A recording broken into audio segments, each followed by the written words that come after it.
Do you want to know why homes don't sell? I've got the answers, but I'm going to cheat and use a source. ActiveRain is an online community of agents.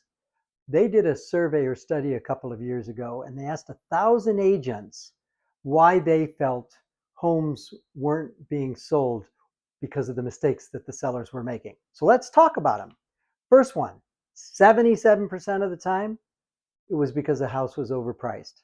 That's torture for an agent, and obviously that's not a great way to sell a home. 34% of the time, it was because of showing availability.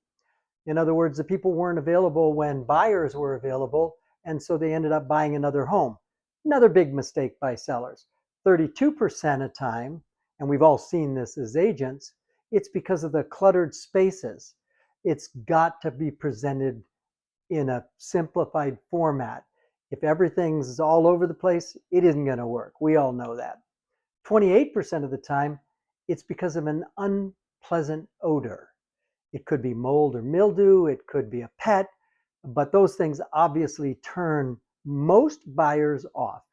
21% of the time, it's a seller's unwillingness to negotiate. That's a big mistake. In other words, if a seller refuses to even counter an offer, obviously that offer is going nowhere.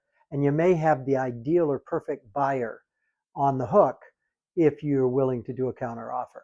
And then 20% of the time, this is the last one, by the way, so we're good, the sellers won't make repairs. And that's also a big turnoff for buyers. So what's the point of bringing all these up? It's a study that was done. You ought to share it with your sellers. If you do, then they're going to be aware right up front in terms of the issues or challenges that they have to address to get top dollar.